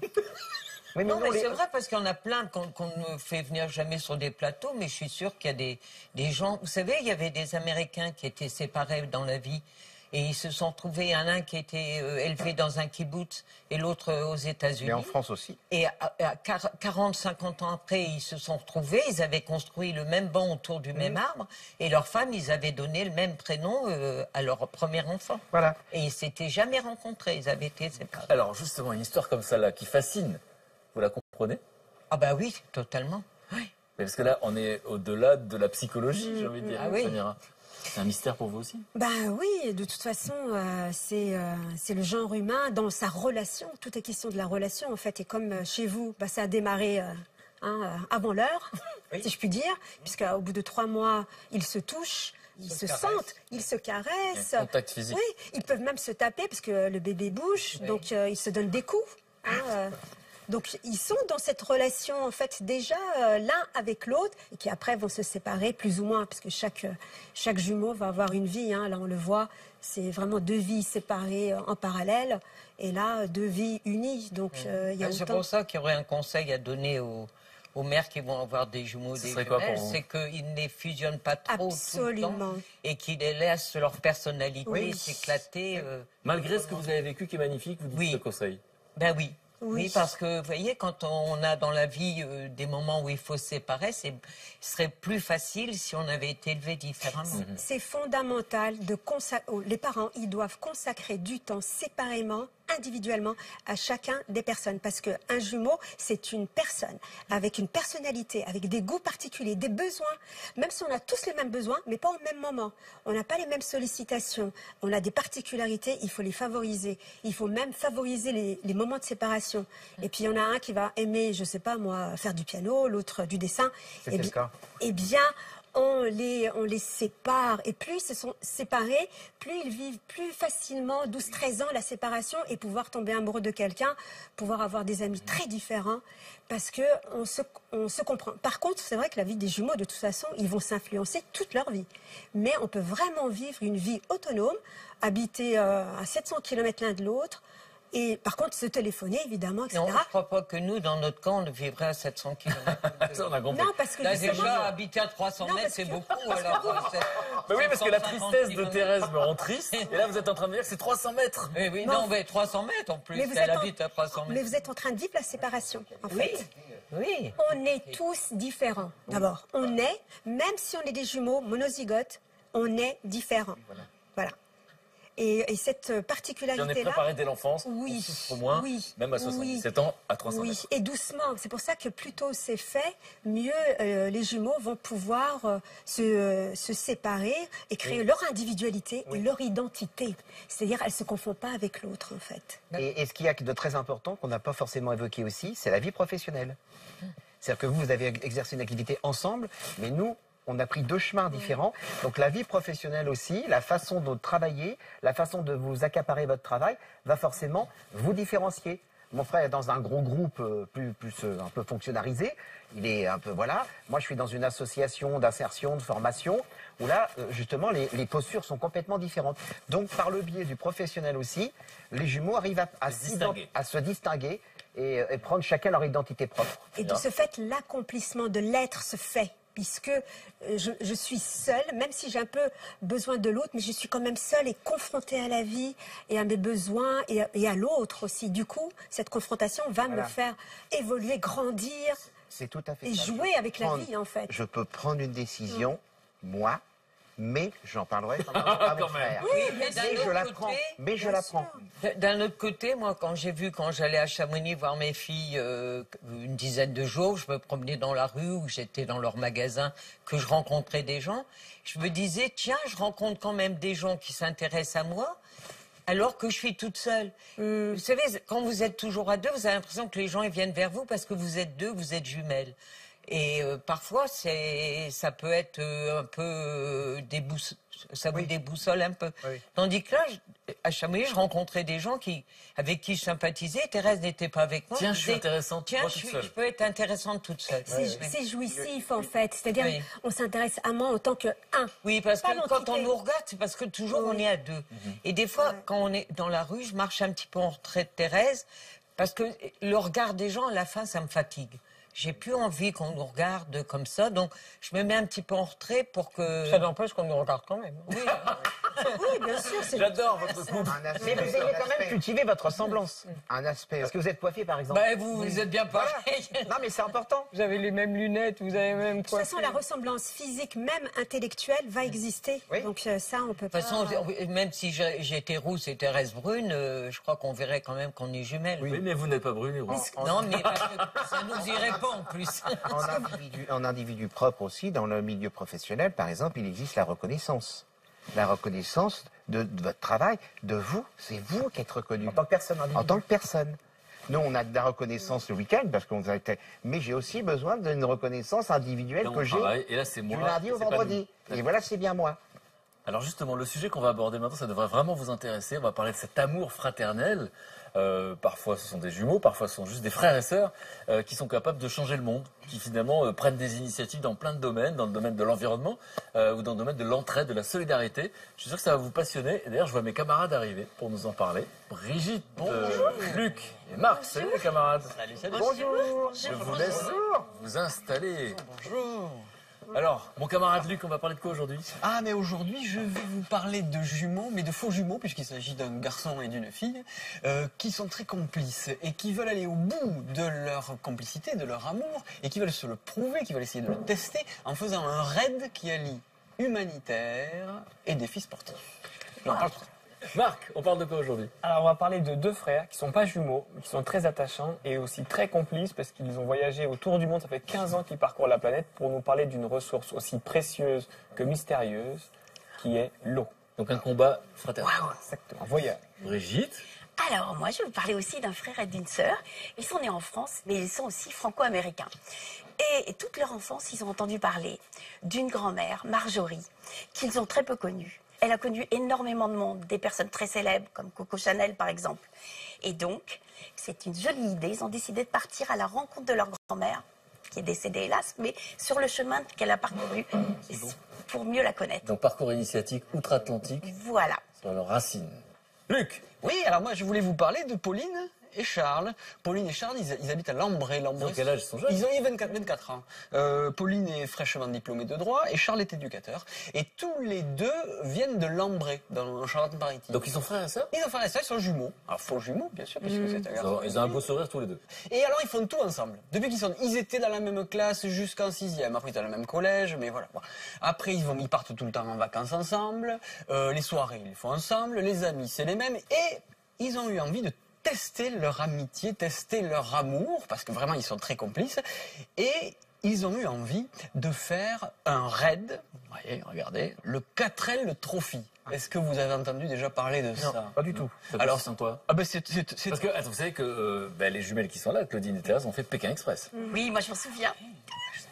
Je m'en souviens. Je n'avais pas la télé. Il n'habitait pas en France. Ne regarde pas la télé. Il n'habitait pas en France. Il est pas Et la Pékin, il télé, est pas regarde pas. Express non Donc plus. vous auriez pu le faire. Vous auriez pu le Oui. faire. Et donc 4L Trophy, ça consiste en quoi? Et alors, le principe, en fait, c'est que On part en fait de Biarritz, dans le sud-ouest, près de chez toi. On traverse toute l'Espagne, on prend un bateau, c'est réservé à des étudiants et à des jeunes. Et après, on traverse tout le Maroc, on arrive à Tanger, on traverse tout le Maroc et on arrive à Marrakech. Alors bon, c'est un vrai défi physique, un vrai défi sportif. Et aussi, en fait, il y a un but humanitaire à ce raid, c'est que, en fait, on arrive dans des villages, on contribue à la fabrication, au financement de salles de classe. Ils ont déjà construit une douzaine de salles de classe, ils ont construit des sanitaires, ils ont installé tout un tas de panneaux photovoltaïques pour qu'il y ait de l'énergie dans certains de ces villages près de Marrakech. Et ils apportent aussi beaucoup de fournitures scolaires. Chaque année, ils amènent quand même 60 tonnes de cahiers, de stylos, de livres, enfin voilà. Donc il y a quand même... C'est toujours le même tracé? C'est quasiment tout le temps le même tracé. C'est toujours pareil. Il y a 6000 km à peu près. Voilà. Donc 6000 km ensemble en voiture. Tous les deux. Des épreuves. Voilà. Des spéciales à travers le désert, un peu comme le Paris-Dakar, hein, si tu veux. Mais bon, voilà. Et l'idée, c'est que c'est pas simple à faire, parce que pour pouvoir faire ce type de raid, qui va partir bientôt là, hein, ils vont partir le 16 février. Il faut le financer. Ça coûte pas loin de 10 000 euros. C'est quand même une belle somme. Alors, moi, ce qui m'a plu, c'est leur courage. Parce que il faut déjà payer son inscription. Hein, quand on fait un raid comme ça, déjà, c'est 3 200 euros. Pour toute l'organisation, pouvoir les assurances, payer la... Vous voyez, là, vous avez quand même 2004 ailes qui vont traverser... Le détroit de Gibraltar. Le détroit de Gibraltar, Algésiras, évidemment. Après, il faut se payer la voiture. Coup de chance, eux, ils avaient déjà une 4L. Donc, ils l'ont un petit peu rénovée, ils l'ont peinte et tout ça. Mais alors, ce qui est marrant, c'est qu'ils se sont trouvés tout un tas de sponsors. Dans leur petit village, le premier sponsor, c'est le garagiste du village. Il leur a fourni des pièces de rechange à moindre frais, de quoi changer s'il y a besoin d'une roue, voilà, à moindre frais. Ils ont fait des partenariats avec la boucherie-charcuterie qui leur a donné un peu de sous. Et les gens les ont aidés, il y a un élan de solidarité. Un vrai élan de solidarité. Et bien, ils se sont bougés surtout. Pour pouvoir avoir, par exemple, les fournitures scolaires, il faut qu'ils arrivent chacun avec 4 cartables remplis de fournitures scolaires. Donc ça, il y a des commerçants qui donnent, d'autres qui les aident. Voilà, ça c'est pas mal. Et alors ils ont organisé des soirées. Soirées pot-au-feu. Pot-au-feu pour tout le monde. Ça se voit pas sur la photo là. Non, parce que là c'est eux qui font l'animation. Et c'est eux qui font le pot-au-feu? Et ils ont fait un pot-au-feu, 120 couverts. Donc chacun paye son couvert. Et ça finance le voyage. Soirée loto, les lotos, on en a tous fait des lotos. Et alors le truc qui est chouette, c'est que leur papa, il est pâtissier, il a décidé de fabriquer des galettes comme ça. Vous voyez, des galettes au beurre, qu'il a appelées les roux-galettes. Et ils sont allés les vendre sur les marchés, devant la supérette. Ils en ont quand même vendu 800. Donc pour réaliser leur rêve et faire tout ça. Ouais. Donc à deux, on est plus fort. Et donc, à quoi ça ressemble de ce que vous avez vécu? C'est-à-dire qu'on a parlé effectivement de cette aventure, Pékin Express. Vous êtes depuis 76 ans, presque toutes les minutes ensemble. Ça a testé quoi finalement? Vous avez découvert quoi l'une de l'autre pendant une aventure comme celle-là? C'est-à-dire que nous, on connaissait déjà le Vietnam, mais il a beaucoup évolué, le Vietnam, en 10 ans de temps. Donc nous, on avait la chance de s'introduire chez les gens, de manger avec eux. Bon, il y avait la barrière de la langue. Mais moi, j'adore ce genre de voyage. On a fait le Kilimandjaro, par exemple, et on a vécu avec les guides qui nous emmènent au Kilimandjaro. Et après, on leur donne toutes nos affaires. Et je trouve que c'est les plus belles vacances qu'on ait fait. C'était à la rencontre des gens et de vivre avec les gens. Mais là, c'est un raid, par exemple. Oui, un raid. Compétition. Oui. Et donc, techniquement, c'est une compétition. Oui. Et donc, est-ce que ça crée des tensions dans une compétition comme la vôtre? Oui, beaucoup, oui. Oui, mais nous, on n'a pas trop aimé l'esprit Pékin Express parce que c'est l'esprit un peu vache, quoi. Par exemple, quand on a vu l'émission, on a vu... les vieilles sont sur la route, ils crient à l'autobus de passer. Ça, c'est les autres candidats. Ne t'arrête pas, les deux vieilles sont sur la route. Ça, c'est les autres candidats. C'est pas là qu'on se fait des copains. Je m'en doute, c'est vrai que c'était la compète impitoyable. Voilà. Je sais pas, nous, on n'aurait pas fait une vacherie pour défavoriser un concurrent. Au contraire, on l'aurait dit, prenez-le, chacun sa chance. De toute façon, donc bon esprit, quoi. Voilà. À un moment ou l'autre, voilà. Là, du coup, c'était le Pépin Express. Oui.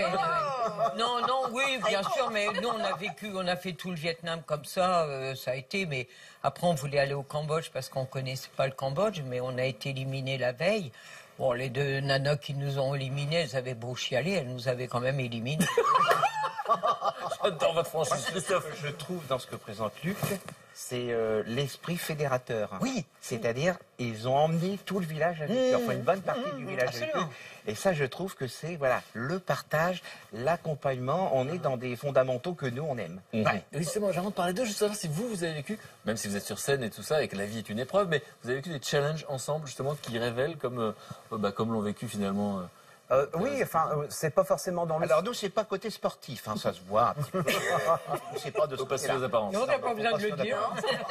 Pas aux apparences. Non, c'est surtout... Qu'est-ce qui vous a challengé dans la vie? Qu'est-ce qui a testé votre complicité? L'esprit de trouver à chaque fois le parti d'en rire. C'est ça qu'on va chercher. Dans la vie, dans les épreuves. Dans la vie de tous les jours, dans ma vie professionnelle, on cherche toujours le côté positif, le côté optimiste, le côté enthousiaste, jovialité. Et on l'a en nous, donc on le cherche, on le provoque. On cultive en tout cas. C'est quelque chose qui nous, oui, qui nous caractérise, que les gens nous renvoient. Donc, on est plutôt encouragé à continuer à le faire. Bon. Je pense que nos kilos nous rendent plus gais. Oui, c'est sûr. Et donc nous, on n'est pas rigolote parce qu'on n'est pas contents. Le message est passé. Eh ben si, croyez-moi, on boit pas de pinard, mais on s'est rigolé quand même. Luc, est-ce qu'on peut suivre l'aventure? Oui, on peut suivre leur aventure. Ils ont un site internet, vous le retrouverez sur le site de 1001 Vies. Ils vont poster des messages tous les jours. Enfin, en tout cas, ils ont un bel esprit et ils ont pas du tout peur de mettre leur amour à l'épreuve dans ce raid parce qu'ils pensent qu'ils sont très très complices et que ça va perdurer. Bah, en tout cas, on leur souhaite d'être aussi complices que ceux qui sont là, parce qu'effectivement, c'est des choses extraordinaires. Hein, je le dis à mes Qu'est-ce qu'on va camarades. faire, Frédéric, ensemble? Qu'est-ce qu'on peut faire ensemble? Je ne vais pas rentrer dans votre couple. Je suis très jaloux, contrairement à vos maris. Hein. Ça y est. Déjà, à 300 mètres, vous avez du mal, alors en terrain connu... En plus, j'ai appris que vous faisiez des bons massages. Oui. Jean-Pierre, je vais masser Frédéric. Marc, tu auras peut-être droit à un massage. Alors, donc moi je voulais vous parler donc de deux frères, donc Loïc et Geoffroy, là tu l'es, donc on voit là sur la photo.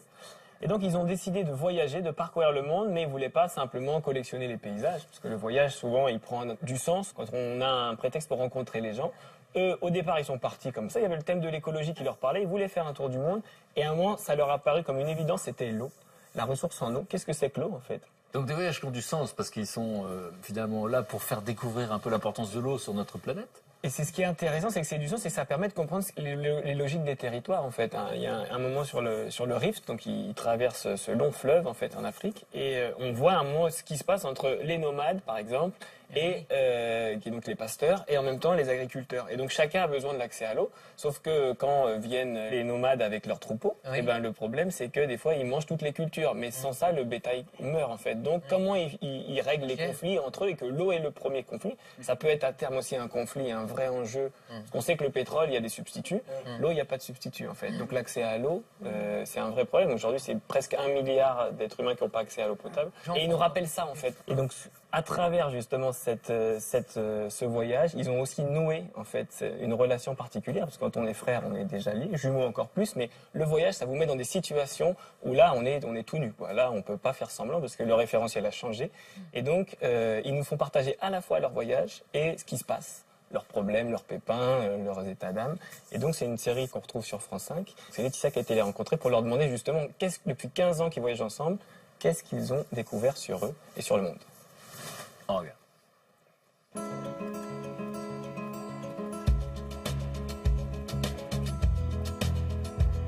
Mon avenir, tout tracé, était d'aller dans la banque. Et un beau jour, j'ai appelé mon frère et je lui ai dit, écoute, est-ce que ça t'intéresse de partir faire un tour du monde? C'est vraiment quelque chose qui se refuse pas. Donc j'ai pas hésité 2 secondes, je lui ai dit, ok, je viens avec toi. Il avait envie que ce voyage soit mis au service d'une cause qui nous dépasse. Loïc et Geoffroy de la Tulée sont 2 frères explorateurs animés par une passion commune, l'eau. Ils ont choisi de sillonner l'Amérique du Sud en sidecar, à la rencontre des populations locales. Je crois que ce voyage a vraiment été l'occasion de pouvoir prendre en main le fait d'être frère et de se dire, bah, tiens, qu'est-ce que ça signifie? De l'âge de 12 ans, j'étais en pension et je ne connaissais pas mes frères et sœurs. Donc ce voyage, c'était génial, ça nous permettait, c'était une occasion unique de se connaître, mais dans un environnement différent. Bonjour monsieur. Bonjour monsieur. Vous allez bien? Enchanté. Ouais, toutes les aventures qu'on a vécues m'ont permis de découvrir un frère différent de celui que je connaissais, évidemment. Et donc, il est très volontaire, très sécurisant, parce que voilà, avec sa grande carrure, on se sent en sécurité avec lui. Oui, il y a Geoffroy qui descend dans l'antre du diable. Bon, je t'avoue que je suis pas super tranquille. Hein. Quoi? Je suis pas super tranquille. L'aventure, ça lui fait pas peur, le danger, il s'en fout, mais complètement. Alors que je suis beaucoup plus stressé, il faut que tout soit prévu, il faut que j'ai une solution, une trousse de secours. Estamos un poquito locos. Faut être un peu fou, non, pour descendre ici. Ahí. Mon frère, il a cette capacité à montrer ce qu'il ressent. Moi, au contraire, j'ai envie de montrer que, c'est pas que je ressens rien, mais je veux montrer que je sais faire face à tout. Je m'ai cru que je ne remonterais pas alors qu'il n'y a aucune raison, mais ils sont fous. Ils sont fous, ces mecs. Je suis le dernier d'une fratrie de 4, et je pense qu'en étant dernier, tu veux prouver quelque chose. Quand c'est dur, il va le montrer. Moi, quand c'est dur, je veux dire, bah, si c'est dur pour toi, en gros, c'est facile pour moi. On a eu des situations difficiles. On était au milieu de nulle part. On roulait dans les hautes herbes. Et à un moment, il y a une herbe un petit peu plus grosse que les autres. C'est un tronc d'arbre, on l'a pas vu. Mon frère se tamponne dedans. Moi, je traverse le pare-brise. Et là, je lui dis, j'ai le coup pété. Et je pouvais plus bouger. Mon frère, il est parti. 1 heure après, il y avait une ambulance qui était là. Bon, alors l'ambulance, c'était un âne avec un espèce de palan derrière.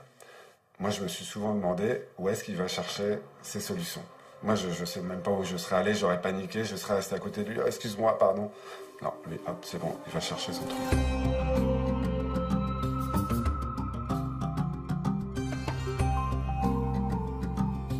Ce fleuve a une particularité, c'est que tout au long de ses berges, différents modes de vie partagent une même ressource. Parfois, ça crée des conflits et trouvent aussi des solutions. Et c'est ce qu'on vient rencontrer.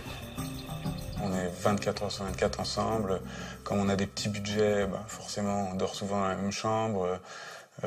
Et voilà, donc on partage tout. Cette promiscuité fait qu'on peut arriver à se taper dessus, mais c'est toujours pour aller de l'avant. Si on avait une dispute, par exemple, notre dispute disparaissait à la rencontre de quelqu'un ou de notre sujet. C'était immédiat, on était foudroyés par la rencontre. Enfin.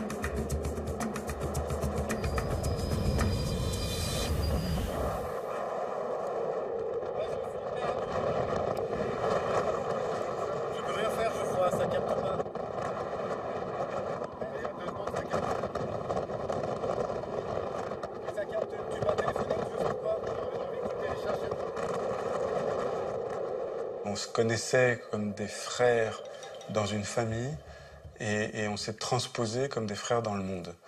Et donc des frères qui découvrent le monde ensemble et qui commencent à se découvrir eux-mêmes en même temps qu'ils découvrent le monde. Je me suis fait un nouveau copain. Ah, mais j'en ai 2. Et voilà. J'ai appris des choses sur mon frère et j'ai appris des choses grâce à mon frère. Et je crois que c'est pour ça qu'on avance encore aujourd'hui ensemble.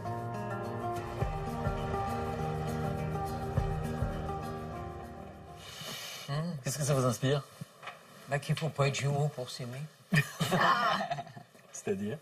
Bah, ils ont une complicité extraordinaire et que, voilà, on n'a rien d'exceptionnel, nous, d'être comme ça, vu qu'on est nés en même temps et qu'eux, ils arrivent à trouver un tel amour et une telle fusion. C'est-à-dire que c'est plus facile dans des moments comme ça, difficiles, de fusionner que dans la vie courante. Là, on a besoin de l'un de l'autre, donc on se rapproche l'un de l'autre. Et puis se connaître aussi par ce biais-là, vivre une aventure hors des champs battus habituels, enfin voilà, se retrouver devant l'inconnu, devant devant des épreuves, c'est aussi se découvrir, découvrir les ressources qu'on a au fond de soi, découvrir l'autre, que l'autre comme ils le disent bien, ils arrivent à se découvrir chacun des qualités. Et la phrase est belle, hein, j'ai découvert des choses sur mon frère et grâce à mon frère. frère. Et se connaître vis-à-vis de son frère, parce que là c'est fraternel, mais aussi je pense qu'il a avancé par rapport à lui. Il s'est peut-être surpris à avoir des ressources auxquelles il ne s'attendait pas, et auprès du regard de son frère. Et il le dit aussi au niveau rassuré, j'ai besoin de mon frère, je sais qu'il est là si j'ai besoin. Il y en a un qui est plus réconfortant. En tout cas, nous, ça nous parle. Oui, parce que c'est quelque chose qui nous parle bien. Qui est plus réconfortant? Je pense que c'est tous les deux. À tour de rôle? Oui. Et qu'est-ce que vous direz que vous avez découvert grâce à votre frère? J'ai découvert sa personnalité, sa carapace, qui parfois se fend, voilà. Et donc, sous des aspects, comme Claudine qui est elle, dominante, sous des aspects dominants, c'est quelqu'un avec une très grande ouverture d'esprit, un amour aussi, voilà. Moi, ça me fait rire parce que vous dites dominant. Il vous a demandé de ramasser vos jouets quand vous aviez 2 ans. Mais vous êtes d'accord que depuis le début, on a l'impression que c'est le contraire. Oui, exactement. Il parle tout le temps et l'autre, il dit rien. Non, mais vous le laissez dire quand vous êtes dominant. Attention, parce que ce qu'il dit, j'acquiesce, je suis d'accord, je laisse parler. Mais quand il dit quelque chose que, je n'acquiesce pas, je vais lui dire hop, non, c'est pas ça. Hein. Voilà, je suis là. Mais là, est-ce qu'il y en a une des deux qui est plus protectrice? Bah oui, moi, vis-à-vis de Thérèse, oui. Puis d'ailleurs. Vous êtes d'accord, Thérèse? J'ai pas le choix, hein. Oh bah si, Thérèse. Mais oui, ma chérie. Je sais pas. Non, mais bon, c'est... Il y a une complémentarité, de toute Voilà, façon. c'est ça, hein. surtout. Mais ici, ils n'ont pas eu besoin de se séparer. Au contraire, hein, parce qu'ils sont nés séparés, qu'ils doivent chercher à refusionner. Voilà. Loïc et Geoffroy. Ouais. Donc sur France 5, on peut les voir, ils ont parcouru 60 000 km, c'est ça? Exactement. Ça fait plus de 15 ans. Et à chaque fois, le premier, c'est 34 pays. Ils sont pas mariés? Et ils sont mariés, si. Enfin, il y en a un qui est célibataire. Il a mis d'ailleurs sur le CV père d'enfants inconnus. Il y a un peu de suspense, on ne sait pas. Et l'autre a 3 enfants, donc c'est aussi 2 profils très différents. Ça qui est intéressant, c'est qu'il y a le baroudeur et puis l'autre qui était ingénieur agronome. C'est quoi leur prochain voyage? Eh ben, il y a un peu de suspense, mais là, ils se demandent en fait ce qu'ils vont faire. Et voilà, parce que c'est très prenant. On devient vite accro au voyage quand on part. On voyage, on découvre, on se nourrit en fait, on nourrit son âme quand on voyage. Voilà, la liberté. Après, est-ce que ce qu'on appelle la liberté est parfois notre prison? Ça peut être aussi une fuite. Donc ça leur pose ces questions-là aussi. Pourquoi est-ce qu'ils veulent partir? Alors Brigitte, tu nous as fait une promesse, tu nous as parlé de ce frère et de cette sœur qui sont partis sur la trace, de leur grand-mère. Voilà. Alors il s'appelle Tess, elle a 27 ans, et Elliot, il a 24 ans. C'est eux. Voilà, c'est eux. Et toute leur enfance, ils ont été émerveillés par les histoires qui étaient racontées lors des dîners de famille sur leur grand-mère. Leur grand-mère qui était un personnage incroyable et qu'ils avaient très peu connu et qui malheureusement était décédée là. Et on racontait toujours, elle avait été mannequin, elle avait travaillé pour Coco Chanel, elle avait fréquenté des tas, voilà. Magnifique. Une superbe femme quand même. Oui. Comme disait ma grand-mère, une belle pépée. Voilà. Voilà. Et donc, ils ont voulu partir sur les traces de cette grand-mère. Alors, ils sont d'abord allés à Paris. Ils sont allés voir les archives de chez Chanel pour pouvoir voir les photos, trouver tout ce qu'il y avait sur elle. Ils sont partis ensuite à New York. Alors, à New York, là, ils ont rencontré des amis, des vieux amis à elle, qui leur ont raconté un peu comment était leur grand-mère. Et ensuite, ils sont partis à Boston. Et à Boston, ils ont retrouvé son 3e mari. Parce que c'était une femme incroyable quand même. Elle a eu 3 maris. À l'époque, c'était pas trop la mode, hein. Oui. Alors là, on voit des images justement parce qu'ils ont fait un documentaire, c'est ça? Oui, les c'est 3 ça. maris. Ça, c'est le troisième mari. Ah, voilà le 3e mari. C'est John. Voilà, dans sa vieille voiture, il les promène. Un vieux mari dans sa vieille voiture. Voilà, ils sont tous les 3. Ensuite, donc, il leur a parlé de la grand-mère en question. Là, c'est lui jeune. Ah, parce qu'il... Lui, il était mannequin. Et les voilà, enfin, c'est elle, là. Là, les voilà tous les deux. Voilà, là. Ça, c'est la grand-mère étant jeune. Voilà. Oui, ils ont fait tous les deux une plongée dans l'Amérique des années 50. Donc, à la fois de la généalogie, un grand voyage. Un grand voyage. Et ils sont partis aussi dans l'Iowa. Et vous nous rappelez où c'est, l'Iowa? Oui, dans le Middle West. Là où elle est née et où elle est décédée. Elle est allée là-bas pour mourir. C'était son idée. Et comme ils n'avaient pas beaucoup de sous, ils ont fait un financement participatif. Et ils voulaient 1 000 €. Et pour payer le matériel, pour pouvoir filmer, pour voir tout ça.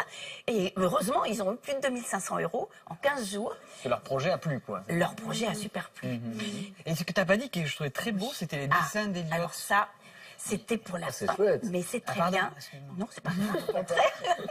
Il est très doué, Elliot. Voilà, oui, c'est sa sœur dans les bus. C'est la sœur. Voilà. Et là, c'était représenter sa grand-mère quand elle est partie en bateau aux États-Unis. Et la voilà. pareil. C'est très chouette, Moi, je j'adore trouve que c'est formidable. Ils sont beaux, Mmh. ces images sont très Formidable. Alors lui, il est très doué pour comme vous voyez, pour les dessins, les bandes dessinées et tout. Et elle est plus dans l'écriture, journalistique. Voilà. Voyons ça. Pareil. Ça, c'est ce qui fait, c'est joli. Hein. C'est très joli. Et on sait ce que ça leur a apporté finalement ce voyage? Ah ben oui, ils ont mieux connaître leur grand-mère et aussi, tout simplement, ils ont appris aussi à mieux se connaître et à se rendre compte que ils pouvaient travailler ensemble et qu'ils se complétaient parfaitement parce qu'ils ont chacun des compétences différentes. Et ça crée un super lien entre eux. Donc voilà. C'était les petits-enfants. Donc, et ces petits-enfants, ils ont des parents? Oui. Et donc, ils ont trouvé forcément les traces de la mère de leur Voilà. mère. Et ils ont rencontré... Ah, merci. Ils ont rencontré les cousins, les cousines, mais oui, et ils m'aident en plus. Les cousins, les cousines, les amis de la grand-mère, qui tous leur ont un peu raconté toutes ces histoires. Et si on veut connaître un peu mieux leur vie, ils ont un site, un blog que l'on mettra sur le site de Mille et Une Nuits. Bon, qu'est-ce que vous pensez de cette initiative d'un frère et d'une sœur qui décident de faire un voyage ensemble avec le prétexte de la grand-mère, parce que finalement c'est et leurs racines et leurs origines, et à la fois de vivre quelque chose ensemble si jeunes. Oui. Vous l'auriez fait? Ils sont que 2, c'est ça? Oui, ils sont que 2. D'accord. Donc finalement, ils sont partis d'une famille à 4 avec leurs parents à une famille beaucoup plus agrandie. Voilà, exactement. Ça parle à la psy? Bien sûr. En fait, au-delà même du voyage, parce qu'il y a ce voyage-là vraiment terrain, mais on peut le faire aussi en restant sur place, mais tout en cultivant cette relation à l'autre et on agrandit la famille. Finalement, l'humanité, c'est une famille, quoi. Il y a beaucoup de gens qui sont en questionnement de savoir d'où ils viennent. D'où ils viennent et remonter la... Ça, oui. Regardez le succès de la généalogie. Oui, oui. Mais oui, il y a des gens qui attendent d'être en retraite pour faire des recherches. Nous, on a eu l'occasion d'en faire une. On s'est retrouvés en Bretagne en 1720. En 1720, ils étaient quoi, vos ancêtres? Agriculteurs? Non, c'était un châtelain. Un châtelain. Un châtelain qui a eu un enfant, donc notre arrière-arrière-grand-père. Le châtelain, il avait 70 ans quand il est papa, et son épouse, enfin à l'époque, c'était femme de chambre, et elle avait 27 ans. Oui. Donc on dit son père dans la famille. Vous avez fait quoi de savoir tout ça? Ah bah que, voilà. Vous êtes issu de cette histoire?